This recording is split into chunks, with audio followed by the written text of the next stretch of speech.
that they sort of want us to look at in terms of models that we can use in Africa to address the widening skills gap needed to fulfill the business community expectations. And most of these models really have been long existing, and we've been using them throughout really for many years. But now it's time for us to actually bring a closer spotlight in terms of how are we leveraging these different models that we've got as a continent in order to make sure that there is no child that is left behind. And in looking at these models, we have to first, when looking at these models, sorry, my screen is acting strange. Apologies for that. There we go. Yes, so in looking at these models, there we go. We have to first reimagine 4IR as a unique opportunity instead of looking at it as a problem. We have to reposition approaches that are a unified system level. We have to realign to achieve both scale and impact. We have to reframe the possibilities, right, of a marginalized youth, and we've got quite a number of those. And these are then the models, right, that I want us to look at in a little bit more detail, and we'll just look at it one by one, starting with formal education. So formal education, talking about traditional education systems across the globe that have really been the primary preparation for young people going into the workforce. And you know what? They are still good. They should not be discarded. But however, we are at a place where they are no longer enough, and we have to diversify now educational opportunities, which takes us to looking at apprenticeship models, where a pupil might not have formal education in the field, and then the business has to provide the skills and the education concurrently. And this is something that we are actually practicing in our organization right now at My Future Work, where we are training instructional designers in our business. And we've got young people that have come through that are interns that did not know anything about e-learning. They didn't know anything about instructional design. And we are giving them education and the skills concurrently at the same time to ensure that at the end of their apprenticeship, you know, they are able to go and seek employment somewhere else, either start their own businesses or even get absorbed and work within the organization. We have to look at out-of-school programs, and these we can use mainly probably to target the most vulnerable and disconnected youth that might mistrust formal institutions, and we have to provide them with access to experiential learning and development. And in many cases, these out-of-school programs also offer wraparound services such as social, emotional learning and positive youth development. We need to look at our nonprofits, right? Our nonprofits are very important, right, in our communities, especially in Africa. And they also have the technical expertise and in-depth experience coupled with their on-ground institutional knowledge for dynamic programming. And they can leverage their relationship with the community to build trust and respond to local needs while allowing for agile responsiveness to employers' skills that they need. And while many programs partner with education systems to provide in-school training, others target youth that are unconnected to formal education. And they need support, right? Our nonprofit models, whether you call them NPOs, whether they are NGOs, I guess, depending on the different countries, they need support because they generally have challenges, you know, with funding. And then we look at the qualifications framework. These frameworks outline specific tasks and assessments that demonstrate competence in specific fields recognized by the business community. And currently there are more than 100 countries that have or are in the process of developing and socializing forms of national qualifications framework. And these frameworks provide a comprehensive pathway for non-traditional students to gain and demonstrate skills. And then we need to look at youth models. The youth themselves, right, are the ones that are mostly directed and impacted, and they have to be part of the solution because we can't just hand things over to them. They won't appreciate it. And there's many youth-led programs across the globe that we can look at really for inspiration and use some of their models and frameworks to develop our own youth-led programs in Africa to ensure that we facilitate for upskilling, right, for our skills. And there's programs like your Global Business Coalition for Education Youth Advisory Council, the World Economic Forum's Global Shapers Community, the World Global Youth Ambassadors, and the Commonwealth Student Association, which are taking on the issues of workforce development and informing the field. And then now we have investment of usually under corporate social investment, which is CSI, and the organizations have to be intentional about facilitating digital upskilling through these programs, which is, CSI. And lastly, we look at enterprise investment, which is the company's actions around sourcing, hiring, and the retention of employees. For example, some companies are implementing a practice of blind hiring by removing names from applications to deal with racial and gender bias. And this is important in ensuring that then you maintain equality, right, in terms of race and in terms of gender, so that then no one again is left behind in this. So it is not the responsibility. Yeah. Allow me to ask Dr. Moyo to please mute your microphone. Okay. Dr. Moyo, if you could please mute your microphone, please. Thank you. I'm sorry about that, Melody. No problem. Go on. Okay. Okay. All right. Just looking at all these different programs. Oh, the microphone is still loud. Can you not mute him from your side?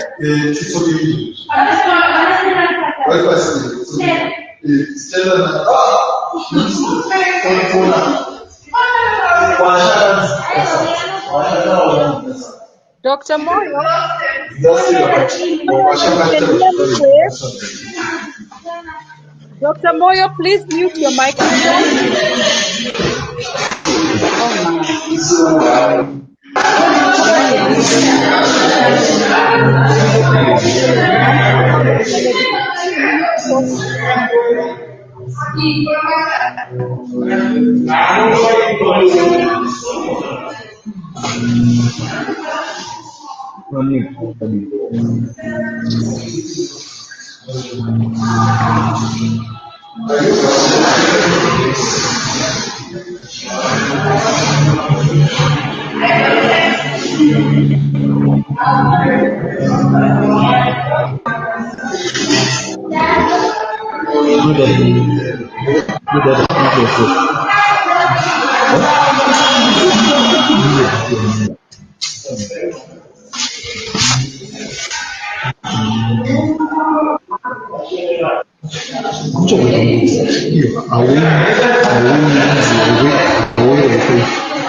Unfortunately, he's left his desk.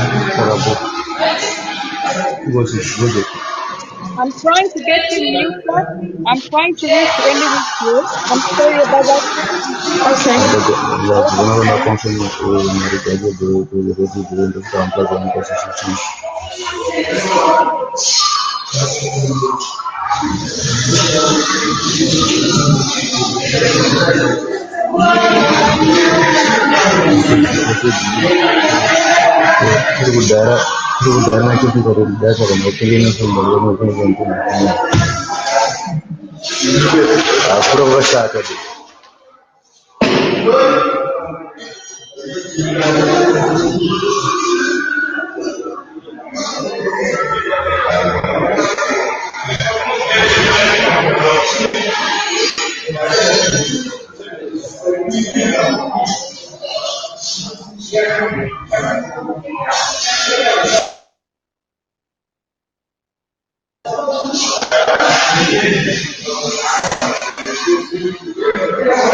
Is there no way that the technical people can remove him or either mute his microphone? Yes, I've reached out to the people at the back to help me.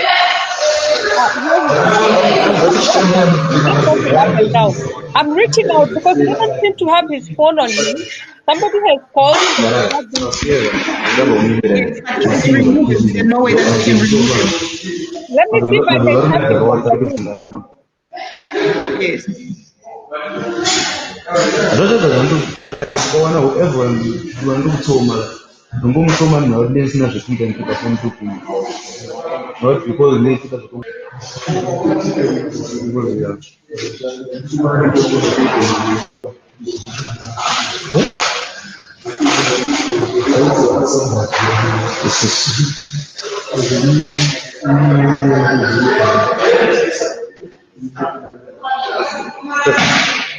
Oh my.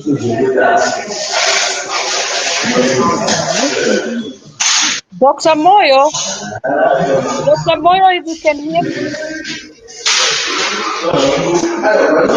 Dr. Moyo, Dr. Moyo, Dr. Moyo, if you Dr. Moyo, can you hear me? Dr. Moyo, Dr. Moyo. Okay, Melody, I think we can go on now. I'm really sorry about that. No problem. I was almost done anyway. It's Yes. So really to wrap this up, the responsibility of upskilling our youth for our doesn't sit with one stakeholder because there isn't one model that works for everyone. We all learn differently, right, as individuals. And therefore, all stakeholders have to pull together to ensure that no child is left behind because they are not catered for, because we did not look at their needs and look at the way that they learn and cater for that. Thank you. awesome, awesome, awesome. I love the 4 R's of the fourth industrial. It's really awesome. But just to ask you a question, does it mean that there's one model that can work for everybody? And for the attendees who are in this session, you can put in your questions, your comments to the discussion box or to the question and answer template. You'll see them on the screen. And we can engage Melody to share and just tap into her discussion. So Melody, is there a model that works that really fits everybody before we allow the next speaker? No, there can't be, and that's what the challenge has been with traditional way of education is that it's not that it doesn't work, but it's just that it doesn't work for everyone. So even when we are talking about new models, even when we are talking about multiple models, there isn't one that works for everyone. It is never a one shoe fit all approach, but it's a case of having all of these different models to ensure that then we are able to cater for the needs of the different people in the groups. And obviously we understand that you can't have a model for each person, right? We have to be realistic about that. But there's groups that we can form in terms of the models that we create and say, this group of people can work better with this type of model, and probably this group of people can work better with this type of model, just depending on how they learn and depending on the various needs. Where are they? Right? Where are they situated? What are their infrastructure challenges? There's all of those factors that come into play in terms of the models that we need to implement for upskilling. Thank you for that, Melody. I don't know, Grace, would you have a question for Melody? Grace Monge, would you have a question for Melody? So maybe Melody, I can engage you and ask you, as Grace is probably thinking up of her question.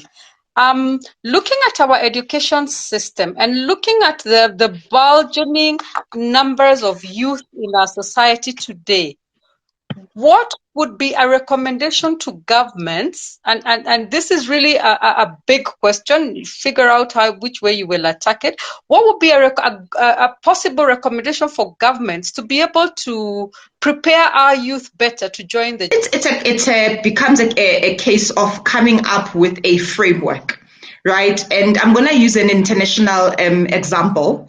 So there's a country called Luxembourg, and it's a very small country in the south of France. And they developed what they call the Luxembourg model for upskilling. And understandably, they're a country, they're in France, it's first world. They're a very small country. It's only about probably 600,000 residents in the country. But what is brilliant about that is instead of having silos, right, and having all these different institutions trying to do their own thing, they've managed to institutionalize all of their upskilling initiatives through this one framework. And from that one framework, then they developed branches that will then go and plug into the different initiatives that are out there. And by doing that, it's ensuring that there are no ideas that are falling through the cracks, and also ensuring that the people are catered for. And there's just this one framework and a place where the information is flowing, and the facilitation as well of it, is important. I think that one of the major challenges that we actually face in Africa, not even just for 4IR and for skills, is besides lacking resources, facilitating the little resources that we have is one of our biggest challenges. Right. So even when we do get resources, the facilitation for that, we mess that up. And I would say that that's probably one of the first places where we have to start. Look at the resources that we have and look at how we facilitate that, develop frameworks for facilitating those resources.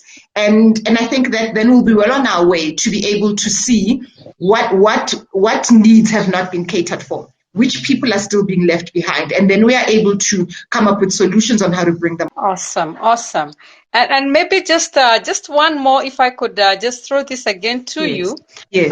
We're looking at the formal education system and its focus on white-collar jobs and doing things in a specific way, yet we are talking about now a whole new different way of looking at things. Maybe where can the intervention start for the youth to look at, the working environment no longer being white collar, but being this open blue space that they can actually tap into? And with special focus, I want to look at our children who are abled differently and still have to go through the education system. What would be your take on that? I think my take really is in the education system, right? It's in the way that we structure our curriculum. So you've got kids who are sitting in a class. Well, I mean, I don't know how with 4IR right now, how different things are and how kids are, but you've got kids who are sitting in a class, row by row, one behind the other. And the question is, what work are we training them for? Right? Because even with that, besides looking at the curriculum, you just look at the way that we structure our classes. And those are some of the things that have to change. How are kids sitting? What type of learning are we facilitating by that? Do you want them to engage in experiential learning? They can't engage in experiential learning when they are sitting row by row and you've got somebody's back behind you. For the child who's really at the back of the class, you're looking at five people's backs, right? That's what you're looking at, and the teacher. And so it's really restructuring our classes, how we are teaching. It's restructuring our curriculum. What are we teaching in the curriculum? It's restructuring the way in which we are teaching this curriculum. Are we allowing for experiential learning, and how much of it is that? Thank you. Thank you so much, Melody. Really, Grace, if you can hear us, a comment, a question from you right now would be so welcome as I try to trace where Arnold is so that we can take the discussion further. Grace, if you can hear us. Grace? Seems like she's not here. Okay, now let me pull Dr. Arnold, Dr. Moyo from wherever he is. Grace, there you are. Go ahead. The floor is yours.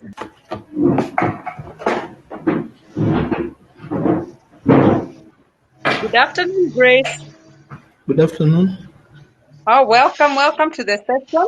Clearly, it's not a Grace speaking, but we are welcoming your comment, your questions at this point. I don't have any question or comment. Okay, is this Chris? No, Martin. Okay. Not the one in the office. Sorry? Okay. It's another Martin. Okay. Okay, thank you so much, Melody. Maybe we now look for Dr. Moyo and hear what he had in store for us. Yes.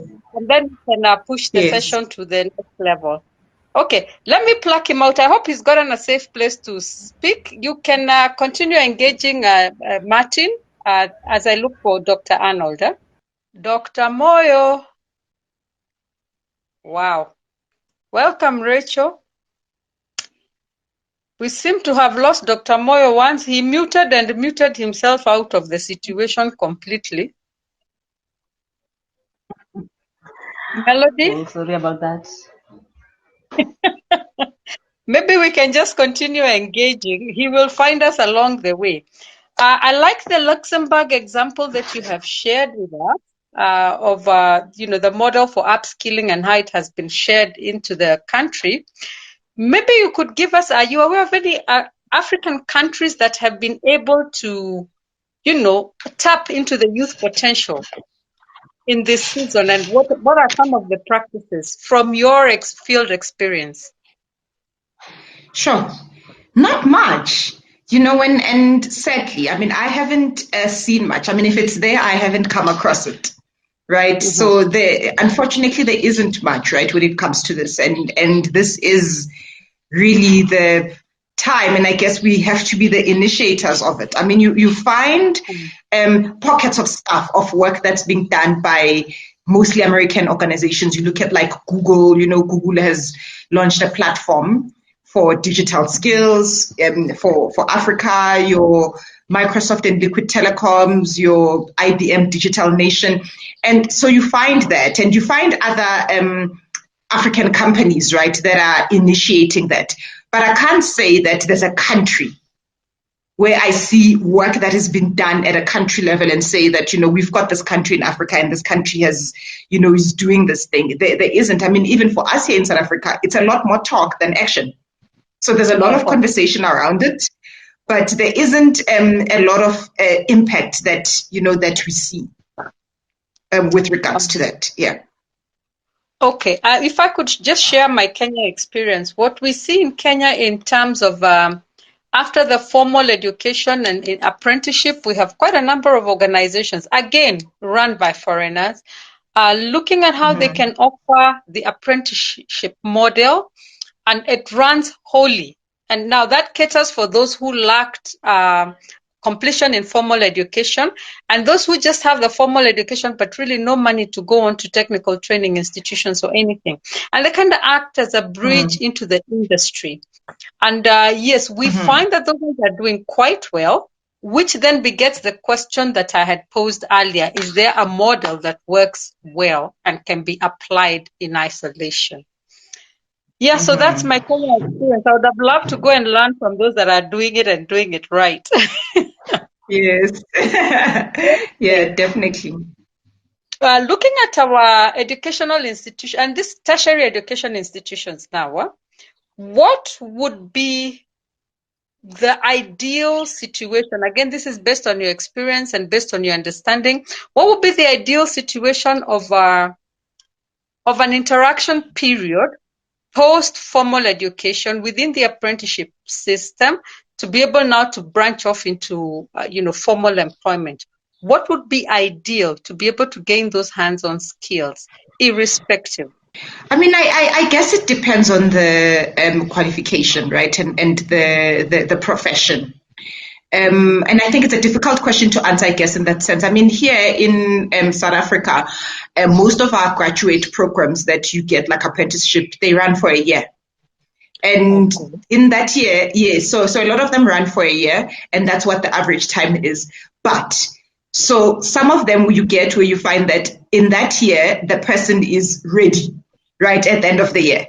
And some of them, you find that that person a year was just never enough for them to learn. So it really just does depend on looking at the different professions and being assessing and judging based on that and creating then time frames around that. Okay, so tailor-made solutions based on individuals. Yes.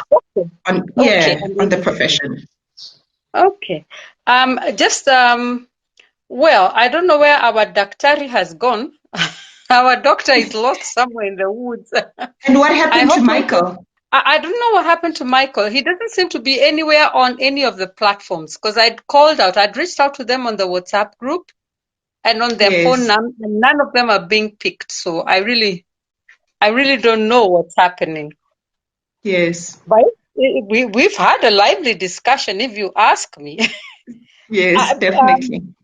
Looking at the Luxembourg model and looking at how the Norwegian children go through the education system, are there some parallels we can draw? Are there some good lessons we can pick from the two? I think so. I think that there's lessons that we can pick and borrow from them. But I think that one of the most important lessons that we can actually learn from the Europeans is that they look to themselves to solve their own problems. Homegrown solutions. Yes, and for me, that's what I draw from those more than anything. It's not even about taking the framework that the Norwegians have and bringing that to African countries, because we've got different set of problems, right? Or even taking the Luxembourg model and applying that to Africa. It's not even about that, but it's looking at that and saying they create solutions for their own problems.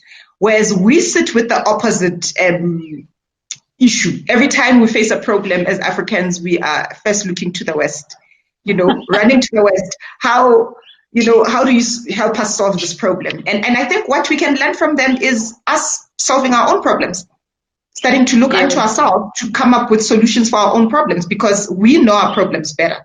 So we should know our solutions. Wonderful, wonderful. I like that. Homegrown solutions for home developed problems. If I could say home so. developed problems, yes. Yeah, because we developed them here. Okay. Now, I don't know. I'm looking at resource allocation. If we were to have an ideal situation where we can influence government policy, and looking at budgetary allocations for the education system to support the youth in particular. And this is a wild dream, and this is a Melody desire, this is a Njeri desire. And for the people in the room, I haven't seen any comments in our chat box. What would be an ideal proportion for education allocation in terms of budgetary aspects, in terms of percentages, that is? Sure, that's a very big question. Sure, I wouldn't really have the answer in terms of even looking at percentage, right? I don't want to lie to you or anyone here, but I would say that it probably needs to be the bulk of it, right? It needs to be one of those things that we prioritize really more than anything else at this stage. I just struggle to see what other solutions we have besides prioritizing education for the African child. Yeah. Wonderful. Okay, Melody. I guess maybe we'll take another short break. I check and see whether these young gentlemen have responded. Yeah, and then I'll be right back. Okay. Okay. Thank you so much. Well, maybe we can wrap the session. Yeah, sorry? Pardon? I'm saying maybe we can wrap the session to the gentleman. No, he's joining us. He says he's just logging in and coming on. He's joining us soon. Okay. Yeah, so if I wasn't able to trace him in the next 10, I was going to say let's call it a wrap. Okay. Because I can't seem to see anybody else in the lobby. Yes. Yeah, there's nobody else in the lobby. So yeah, we were going. So what do you do while we wait for Dr. Moyo? Okay, I'm also in learning and development. My passion is just sharing knowledge. And that's across the board. So I train trainers for the Institute of Human Resources Management here in Kenya. I also train entrepreneurs as a certified trainer from ILO. And I train on HR because I have a background in HR. Yeah, so that's basically training. And do you run your own organization? I tried, but I seem to have developed a brand that buys me, the person, as opposed to the business where I work. So I've been doing a lot of personalized training. So institutions will call me, but they want me, not my business talents and beyond. I see. Yes. I don't know. It seems like I've not yet met anyone else who's had the same problem. So I've been doing nil returns for the last 7 years in my business because nobody wants to trade with the business. They want to trade with the person. They want to trade with the person. Yes. Yeah. So that's what I do. Sometimes I mentor, and on a good day, I grow flowers. I also have a garden. I grow vegetables. Oh, there you go. There you go. Well, I'm trying out my hand in art. So Uh-huh. really abstract art. And then just playing with color. I love color. So that's my Yes. newfound passion. Yes. With the Uh-huh. corona. Of course. Yeah. Apart from learning and development, what do you do? So learning and development, I would say I'm quite new in the space, right? I actually worked as a TV producer for 10 years. So I spent a Oh, decade in TV. I know. I spent a decade in TV and then did a pivot in 2018 and moved into digital and learning and development. Yeah. wow, that's interesting. Yeah. Those are worlds apart. But anyway, at least it gives the confidence to speak to people because that's what whether you're in TV, whatever it is that you do, there's the communication aspect of it. Yes. Interesting. Yes. Yeah. Yeah. Learning and development seems to have quite a number of a mixture of skills. I think it's like that as a profession, right? There's a club that we started with my business partner. It's a Pan-African L&D club. So we've got L&D professionals from about 6 countries. And we come together about twice a month and to discuss either we are reading a paper or we've got a speaker that comes on board. I'm going to invite you to it if you're interested, in coming in on one of the sessions and just hanging out. Right, so that's what we do. But what we've realized as well with all of the L&D professionals that are there is that nobody started in L&D. Right, from everyone that we've got there. And so here I'm talking about L&D professionals that are like in big companies like they're heading up L&D at like your Cokes, your F&Bs, your Liberty. But none of them started in L&D. And everyone comes in and says, L&D found me, like it's a calling, like it found me. I was working as blah, blah, blah, blah, blah, blah, blah in mining. And somehow then I was very interested always in training and development. And then I just ended up heading the department. So I think it is quite such a trend with learning and development that, I know, I think there's very few people who set out and say, I'm going to go and be an L&D. Right from a young age, but it's just something that people end up, finding themselves doing. And enjoying. Yes, definitely. And enjoying, of course. Yeah. Yeah. That's interesting. I think for me, I found my space. My boss, Yeah. I mean, here we go in for a meeting and they ask for a practical demonstration and he starts it off. And halfway there, he says, you know what? I think my assistant here can do a better job than I can. So come on. And I had no clue what I was. Then as we're passing each other, he says, you've seen me do it many times. Make it better. And this is on the podium. He's whispering this into my ear on the podium. And I just had to do it. And I discovered I liked it. And then I grew in it. Yeah, so for me, it was actually a push into that space. Yeah.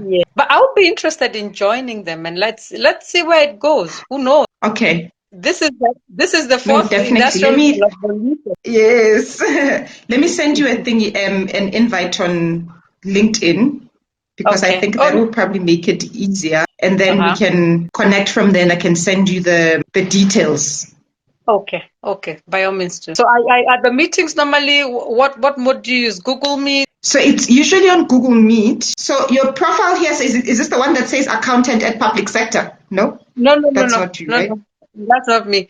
You'll see my picture. Let me try again. So we meet on Google Meet, and it's usually twice a month, and it's in the evenings. So it's in the evenings when people are you've come back from work. Most of the time, people are in their pajamas. Like literally, for 100% of the sessions, I've showed up in pajamas. So it's quite relaxed like that, and it's women only. So it's women only. Yeah.